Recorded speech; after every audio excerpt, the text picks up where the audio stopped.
South ఇండియాలోని అతి తక్కువ ధరలకి రత్నాలను అందించే ఏకైక సంస్థ 6JVR. నమస్తే, నేను Keshav. Welcome to Suman TV. Andhra Pradesh ప్రభుత్వం 20 లక్షల ఉద్యోగాలు లక్ష్యంగా పనిచేస్తుంది. 5 ఏళ్లలో 20 లక్షల ఉద్యోగాలు ఇస్తామని ఎన్నికల హామీగా కూటమి ప్రభుత్వం ప్రకటన చేసింది. అదే తరహాలో సాధించేటువంటి లక్ష్యంతో పరిశ్రమలను తేవడమే పరమావధిగా ప్రభుత్వం పనిచేస్తుంది. ఈ నేపథ్యంలో రాయలసీమకే 1.5 కోట్లకు పైగా పరిశ్రమలు రాబోతున్నాయని మంత్రులు బాహాటంగానే ప్రకటన చేస్తున్నారు. దీని వెనుక ఉన్నటువంటి కారణాలు ఏంటి, అలానే దావోస్ టూర్ తర్వాత ఆంధ్రప్రదేశ్లో ఇన్వెస్ట్మెంట్స్ పెట్టడానికి పెద్ద ఎత్తున ఒప్పందాలు జరిగాయి అనేటువంటి ప్రచారంలో నిజమెంత విశ్లేషించేటువంటి ప్రయత్నం చేద్దాం. మనతో పాటు సుబ్రహ్మణ్యం గారు ఉన్నారు, అనలిస్ట్. సుబ్రహ్మణ్యం గారు నమస్కారం. నమస్కారం సార్. దావోస్ నుంచి ఏ ఒప్పందాలు లేవు అనేటువంటి విమర్శ ఒకవైపు, మరోవైపు నుంచి తెలంగాణ మంత్రి చేసినటువంటి కొన్ని కామెంట్స్ తర్వాత ఏదో జరిగింది అనేటువంటి ఆలోచన ఇంకోవైపు. ఇప్పుడు ఏకంగా రాయలసీమకే 1.5 కోట్ల పైగా పెట్టుబడులకు సంబంధించిన అగ్రిమెంట్స్ 7 నెలల కాలంలో జరిగాయని చెప్పని మంత్రి టీజీ భరత్ చెప్తున్నారు. సో ఏ విధంగా చూడాలి, ఇందులో ఉన్నటువంటి వాస్తవం ఏంటి? ఇప్పుడు భరత్ గారు పరిశ్రమల శాఖ మంత్రి కదా సార్. దావోస్ నుంచి వచ్చిన తర్వాత నిన్న ముచ్చటిచ్చినాడు ఆయన, కొన్ని విషయాలు అప్డేట్ చేసినాడు ఆయన. చెప్తూ ఆయన చెప్పింది ఏంటంటే, దావోస్లో ఫర్ ఎగ్జాంపుల్ ఇప్పుడు ఒకటి రాయలసీమలో ఒక్క దాంట్లోనే 1,52,000 కోట్ల పెట్టుబడులు వచ్చి హరిత విద్యుత్కి, గ్రీన్ ఎనర్జీకి అది ఒక హబ్గా తయారయ్యే అవకాశం ఉందని చెప్పేసి ఆ కంపెనీలన్నీ కూడా చెప్పినాడు ఆయన. దాంతోపాటు దావోస్లో జరిగిన కొన్ని విషయాల గురించి కూడా వివరించినాడు. దాంట్లో ముఖ్యంగా ఆయన చెప్పింది ఏంటంటే, 5 రోజుల్లో కనీసం 100 సమావేశాలు పెట్టడం జరిగింది. 5 రోజుల్లో 100 సమావేశాలకి హాజరవడం జరిగింది చంద్రబాబు నాయుడు గారు, లోకేష్ గారు, ఈయన. అంటే విడివిడిగా పోయి ఉంటారు, కలిసిపోయి ఉంటారు, అన్ని దగ్గర కలిపి. ఆయన క్వశ్చన్ అడిగినాడు, వైజాగ్లో ఒకసారి ఇది పెట్టి సమ్మిట్ పెట్టి, ఇండస్ట్రియల్ సమ్మిట్ పెట్టి 12 లక్షల కోట్లు వచ్చినాయని చెప్పేసి ప్రచారం చేసుకున్నారు, ఒక్కటి రాలేదు, ఉన్నట్టుగా పంపించేసినారు. అలా కాకుండా మేము దావోస్కి వెళ్ళి వచ్చిన తర్వాత డిస్కషన్లో 100 సమావేశాలు పెట్టి దాంట్లో చంద్రబాబు నాయుడు గారు క్లియర్గా చెప్పినాడు అనమాట, లక్షల కోట్లు పెట్టుబడులు పెట్టడానికి ప్రపంచ స్థాయి పరిశ్రమల్ని చంద్రబాబు నాయుడు గారు ఒప్పించినారు అని చెప్పినాడు. లక్షల కోట్లు అని చెప్పినాడు. ఎన్ని అనేది ఏందనేది చెప్పలేదు. ఇంకోటి వచ్చి మేము ఫాలో అప్ చేస్తున్నామని చెప్పేసి చెప్పినాడు. దాంట్లో మరొక పాయింట్ ఏంటంటే, ఈ data centres, IT companies Vizag రావటానికి మొగ్గు చూపుతున్నాయి. వాళ్ళ డిస్కషన్లో జరిగింది. వైజాగ్ వచ్చేసి ఒక ఐటీకి, తర్వాత ఈ డేటా సెంటర్లకి వచ్చి ఒక హబ్గా తయారవుతుంది. అందరూ అక్కడికి రావడానికి ఇంట్రెస్ట్ చూపిస్తున్నారు అని చెప్పినారు. అంటే అక్కడ జరిగిన డిస్కషన్ సారాంశం బట్టి. ప్రత్యేకించి రాయలసీమ గురించి మాట్లాడాలంటే ఆయన చెప్పింది ఏంటంటే సార్, ఒకటి ఏపీ జెన్కో, తర్వాత నేషనల్ హైడ్రో పవర్ ఉంది కదా, వీళ్ళు కలిసి అగ్రిమెంట్ అయింది. 1,00,000 కోట్లు పెట్టుబడులు వీళ్ళిద్దరే పెడుతున్నారు. దానితో పాటు రెన్యూబుల్ ఎనర్జీలో దాంతోపాటు టాటా పవర్స్, ఎకోరాను, వీళ్ళందరూ కలిసి ఏంటంటే ఉద్యోగాలు, వాళ్ళందరూ కూడా కంపెనీలు పెడుతున్నారని చెప్పేసి 1,00,000 కోట్లు, 1,52,000 కోట్లు అదే తేలింది అక్కడ. అది కాకుండా ఆజాద్ అని చెప్పేసి ఈ బస్సులు బాడీ బిల్డ్ చేస్తుంది అనమాట, అది రాయలసీమలో శ్రీ సిటీ దగ్గర, అది ఒక 1,000 కోట్లు పెట్టుబడి పెడుతుందని చెప్పేసి చెప్పినాడు. దాని తర్వాత నాయుడుపేటలో అక్కడ వచ్చేసి ఫిలిప్ కార్బన్ ఆ సంస్థ వచ్చి, అది కూడా వచ్చేసి గ్రీన్ ఎనర్జీ, వాళ్ళు ఒక 3,000 కోట్లు పెట్టుబడి పెట్టడానికి ముందరకు వచ్చినారని చెప్పేసి చెప్తూ ఉన్నారు. అది కాకుండా సెమీ కండక్టర్స్ గురించి ఇంతకుముందు మాట్లాడుకున్న 14,000 కోట్లు పెట్టుబడి, ఇండియాలోనే లార్జెస్ట్ ఒక ఫ్యాక్టరీ అవుతుంది అది. దాంతోపాటు గ్రీన్ వ్యాలీ అని చెప్పేసి ఈ ఈవీ పార్క్ ఒకటి, దాంట్లో 12,000 కోట్లు పెట్టుబడి పెడితే దశల వారీగా 25,000 మందికి ఉద్యోగాలు వస్తాయి అని చెప్పడం జరిగింది. అది కాకుండా రిలయన్స్ కంప్రెస్డ్ బయోగ్యాస్ వాళ్ళు పెట్టేటటువంటి 60 చిల్లర కోట్ల పెట్టుబడుల్లో 500 యూనిట్లలో వాటిల్లో రాయలసీమలో ఉపయోగం లేకుండా ఉండే స్థలం ఎక్కువ ఉన్నందువల్ల ఈ ప్రాజెక్టు, ఆ ప్రాజెక్టు మొత్తం ఏపీ మొత్తం మీద పెడతారు. ప్రత్యేకించి రాయలసీమలో అక్కడ వేస్ట్ ల్యాండ్ ఎక్కువ ఉండడం వల్ల దానివల్ల కూడా ఇక్కడ ఉపయోగం ఉంటుంది, ఎక్కువ ఇక్కడ పెట్టేదానికి అవకాశం ఉంటుంది. వీటన్నిటి ద్వారా కూడా అందరికి ఉద్యోగాలు వచ్చే ఛాన్స్ ఉంది. 5 సంవత్సరాల్లో 20 లక్షల ఉద్యోగాలు ఖచ్చితంగా తీసుకొస్తాము.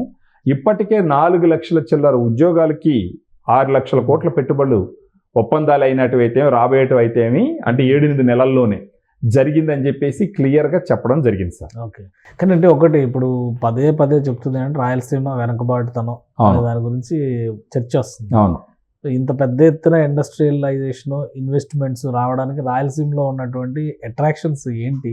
ఎందుకు అక్కడ అంత పెద్ద ఎత్తున పరిశ్రమలు పెడతానికి స్కోప్ ఉంది? ఇప్పుడు అక్కడ వచ్చినారంటే ఒకటేసారి మీరు ఇప్పుడు చూసుకోవాలంటే ఇంతకు ముందర మీరు రాజకీయంగా చూసినా కూడా మధ్య మధ్యలో ప్రత్యేక రాయలసీమ కావాలని కొంతమంది మాట్లాడడం జరిగింది. ప్రత్యేక రాయలసీమ కావాలని. దానికి ఊతం ఏంటి? అక్కడ వచ్చే అభివృద్ధి లేదని, ఉద్యోగాలు లేవని, వ్యవసాయానికి కూడా అంత ఉపయోగకరమైన నేల అన్ని దగ్గరలో ఉండదు. అక్కడ డ్రౌట్ నేల కదా సార్. దాంట్లోనే ఇప్పుడు మీరు చంద్రబాబు నాయుడు గారు ప్లాన్ చూసినట్టు మొదటి నుంచి గోదావరి బనకచర్ల ప్రాజెక్ట్ని ఆడదాకా తీసుకుపోవాలని చెప్పేసి, దాని ద్వారా నీళ్లు కుప్పం దాకా తీసుకురావాలని చెప్పి, సో అక్కడ వ్యవసాయ పరంగా కూడా ఒక విప్లవాత్మకమైనటువంటి పరిస్థితులు తీసుకురావాలని ఒక ప్రయత్నం జరుగుతుంది. దాంతోపాటు ఇప్పుడు అక్కడ కర్నూలు మొదటి నుంచి మీరు చూసినారంటే ఈ రెన్యూబుల్ ఎనర్జీకి ఒక సెంటర్గా చేసినారు. రీజన్ ఏంటంటే ఇప్పుడు ఓరవకల్లు ఆ ఇండస్ట్రియల్ కారిడార్ చూస్తే బెంగళూరు హైదరాబాద్ ఎక్స్ప్రెస్ హైవే మీద దగ్గరగా ఉండడం వల్ల, సో ఇప్పుడు అక్కడ నిరుపయోగంగా పడి ఉన్నటువంటి ల్యాండు, తర్వాత అక్కడ ఉన్నటువంటి ఓరవకల్లు ఎయిర్పోర్టు, వీటన్నింటిని కలుపుకుంటే అక్కడ ఆ ఏరియాని ఒక గ్రీన్ ఎనర్జీకి ఒక కేంద్రంగా చేయాలని, అంటే ఆంధ్రప్రదేశ్ గ్రీన్ ఎనర్జీ చేయాలనుకుంటున్నారు. దాంట్లో మెయిన్గా రాయలసీమ చేయాలన్నటువంటి ఒక ప్లాన్తో వెళ్తున్నటువంటి సిచ్యువేషన్. సో ఆ రకంగా మీరు చూసినా అంటే అనంతపురం అంతా ఆటోమొబైల్కి ఒక ప్లేస్గా చేయాలని చెప్పేసి ఒక ప్లాన్. సో అక్కడ ఇలాంటి కంపెనీలు వచ్చి పెట్టుబడులు పెరిగి అక్కడ వాళ్ళకి జాబులు వస్తే మాత్రం అక్కడ రాయలసీమలో ఉండేవాళ్ళు బెంగళూరుకి వలస పోవాల్సిన అవసరం ఉండదు. అంటే అక్కడ బెంగళూరు పోయి అపార్ట్మెంట్లలోనూ లేకపోతే ఉద్యోగాలు చేయాల్సిన అవసరం ఉండదు. ఇటు హైదరాబాద్ కూడా పరిగెత్తుకుంటూ అటు చెన్నై పోయే పరిస్థితి లేకపోతే అక్కడ ప్రాంతాలు అనే వాటి మీద కొంచెం ఫోకస్ ఎక్కువగా నడుస్తూ ఉంది. ఎందుకంటే రేపు ఉత్తరాంధ్రలో కూడా విశాఖపట్నంలో ఆల్రెడీ ఐటీ కంపెనీలు గ్రీన్ హైడ్రోజన్ కంపెనీకి ప్రధానమంత్రి చేసినారు. అవును, 1,85,000 కోట్లు అన్నారు. Pharma hub Arcelor metal company ఒకటి వస్తుంది. అవును, అది 1,25,000 కోట్లు. ఈ రెండు కలిపి చూస్తేనే దాదాపు 3.5 లక్షల కోట్లు కనిపిస్తుంది. అవును అవును. సో అంటే ఉత్తరాంధ్రకి రాయలసీమకి కూడా పెద్ద ఎత్తున పారిశ్రామికీకరణ కావాల్సిన ఏర్పాట్లు జరుగుతున్నాయి. నాయుడుపేట ఏంటి మధ్యలో? నాయుడుపేటకు వచ్చేసరికి అక్కడ మేనకూరు దగ్గర ఒక సెజ్ ఉంటుంది సార్. ఇప్పుడు నాయుడుపేట ఇంతకు ముందు మనం అనుకున్నట్టు ఒక స్ట్రాటజిక్ లొకేషన్. చెన్నైకి వెళ్ళాలన్నా, బెంగళూరుకి వెళ్ళాలన్నా, ఇటు విజయవాడ, హైదరాబాద్, కలకత్తా రావాలన్నా ఒక స్ట్రాటజిక్ లొకేషన్. ఏ రకంగా పోవాలన్నా, ఏ కమ్యూనికేషన్ జరగాలన్నా, ఏ ట్రాన్స్పోర్టేషన్ జరగాలన్నా ఆ దారిని పోవాలి. NH4 నుంచి పోవాలంటే అక్కడ వచ్చేసి మేనకూరు దగ్గర ఒక సెజ్ ఉంది. అటుపక్క శ్రీ సిటీ. ఇక్కడ నుంచి శ్రీ సిటీ ఒక 35-40 కిలోమీటర్లు ఉంటుంది నాయుడుపేట నుంచి. నాయుడుపేట టౌన్ దగ్గరే, టౌన్కి వెనకాల పోతే ఒక 5-6 కిలోమీటర్ల దూరంలో మేనకూర్ దగ్గర ఒక సెజ్ అరవిందో కంపెనీ కూడా ఉంది. అక్కడ ఒక పెద్ద సెజ్ ఉంది, చాలా కంపెనీలు ఉన్నాయి. ఇప్పుడు అక్కడ ఈ ఫిలిప్ ఈ కార్బన్ ఫ్యాక్టరీ ఒకటి తీసుకొచ్చి పెట్టి, ఇది ఏంటంటే ఇది కూడా వచ్చేసి గ్రీన్ ఎనర్జీకి సంబంధించింది సార్. గోయంకా గ్రూప్ వాడిది ఇది కూడా గ్రీన్ ఎనర్జీకి సంబంధించింది. అది కాకుండా ఇప్పుడు అక్కడ మనకు ఒకటి క్రిస్ సిటీ ఒకటి వస్తుంది కృష్ణపట్నం నుంచి, అది ఒక కారిడార్ చేయాలని చూస్తున్నారు. సో అక్కడ కూడా చుట్టుపక్కల ఇలాంటి అంటే సముద్రం దగ్గర ఉండడము, ఇసుక ఎక్కువగా దొరకడము, అక్కడ కూడా రిలయన్స్ వాళ్ళు వచ్చేసి స్టోర్డ్ బ్యాటరీ సంస్థలు పెట్టాలని చెప్పి కూడా మొన్న ఎంక్వైరీ చేసుకోవడం జరిగింది అనమాట. సో ఈ రకంగా అంటే అది నెల్లూరు జిల్లాలో, అంటే మామూలుగా అఫీషియల్గా తిరుపతి జిల్లాలో ఉన్నప్పటికీ నెల్లూరు దగ్గర అనమాట. సో నెల్లూరు మీరు BPCL ఒకటి తీసుకొచ్చి పెడుతున్నారు. సో మనం మొత్తంగా చూసినామంటే ఇంధనానికి సంబంధించి అది కూడా గ్రీన్ ఎనర్జీకి సంబంధించి అడుగులు వేస్తున్న ఇదిగా చూడాలా. అది ఒక ఫ్యూచరిస్టిక్ ఇండస్ట్రీ. అది అన్ని లొకేషన్స్లో పెడుతున్నారు. ఇప్పుడు వైజాగ్ వచ్చి ఐటీ మధ్య కోస్తాలో అమరావతి నిర్మాణం జరిగితే అటు ఉత్తరాంధ్ర, ఇటు రాయలసీమలో మ్యానుఫ్యాక్చరింగ్ ఇండస్ట్రీస్ ఎక్కువ వచ్చినాయంటే మీరు అన్నట్టు ఏంటంటే ఇక్కడ గుంటూరు, ప్రకాశం జిల్లా, ఇప్పుడు ఇక్కడ విజయవాడ అటంతా కృష్ణా జిల్లా చూసినారంటే అమరావతి గాన డెవలప్ అయ్యిందంటే గట్టిగా, ఆ తర్వాత పోలవరం పనులు అవన్నీ వేసి ఆ నీళ్లు కూడా ప్రకాశం బ్యారేజ్కి వచ్చి అక్కడి నుంచి వచ్చినట్టు వ్యవసాయ పరంగానే అభివృద్ధి అవుతుంది.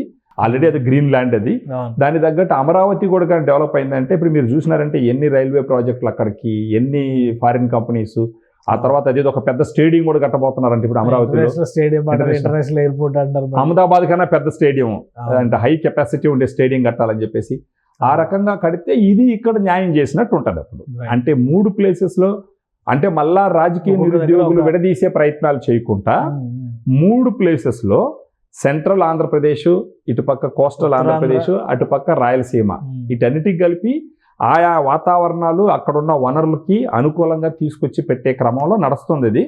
కానీ టీజీ భరత్ గారు చెప్పినట్టు ఏంటంటే 20 లక్షల జాబ్స్ మేము ఖచ్చితంగా ఇస్తామనేసి నొక్కి ఒక్కానిస్తున్నారు. వాళ్ళ కాన్ఫిడెన్స్ లెవెల్ చూస్తే చేసేటట్టే ఉండరు వాళ్ళు. సో అది వచ్చిందంటే అప్పుడు రియల్ ఏపీ డెవలప్మెంట్ జరిగినట్టుగా మనం గమనించాలి. ఎంతసేపట్టిన సూపర్ 6 మీద బడి కొట్టుకోకుండా ఇలాంటి ఓట్లు కూడా మనకు డెవలప్ అయినాయంటే, సూపర్ 6 ఎలాగో చేస్తామందరూ చేస్తారనుకోండి, దీని మీద ఫోకస్ చేస్తే 10 మందికి ఉద్యోగాలు వస్తే ఆ ఇంటి యొక్క ఆర్థిక పరిస్థితులు ముందరకెళ్ళేదానికి అవకాశం ఉంటుంది. రైట్ థ్యాంక్ యూ సుబ్రహ్మణ్య గారు విశ్లేషణ అందించినందుకు. ఇది ఓవరాల్గా రాష్ట్రానికి వస్తున్నటువంటి పెట్టుబడుల్లో అటు ఉత్తరాంధ్రకి 3.5 లక్షల కోట్ల పెట్టుబడులు కనిపిస్తున్నాయి, అలానే రాయలసీమకి 1.5 కోట్ల ఒప్పందాలు జరిగినాయి. ఇంకా దావోస్ నుంచి వచ్చేటువంటి అగ్రిమెంట్స్ కూడా లక్షల కోట్లలో ఉండొచ్చు అనేటువంటి అంచనాలు మంత్రుల మాటలను బట్టి వినిపిస్తుంది. ఎందుకంటే ఇప్పటికే తెలంగాణ 1,78,000 కోట్ల రూపాయలకు సంబంధించినటువంటి ఎంఓయూల్ని దావోస్లో కుదుర్చుకుంది. సో ఏపీ ప్రభుత్వం ఎప్పుడు రివీల్ చేస్తుంది లేదా దశల వారీగా వచ్చేటువంటి సంస్థల ప్రతినిధులతో చర్చలు సంప్రదింపుల ప్రక్రియ ముగిసిన తర్వాత అనౌన్స్ చేస్తుందా అనేది ఆసక్తికరంగా మారింది. రాయలసీమలో మాత్రం 1.5 కోట్లతో రెన్యూవబుల్ ఎనర్జీ సోర్స్కి హబ్గా మారబోతుంది రాయలసీమ అనేటువంటి మాటని సుబ్రహ్మణ్యం గారు విశ్లేషిస్తున్నారు. ఇది special discussion. Keep watching. Suman టీవీలో మీ పర్సనల్ అండ్ బిజినెస్ ప్రమోషన్స్ కోసం కింది నెంబర్కి కాంటాక్ట్ చేయండి.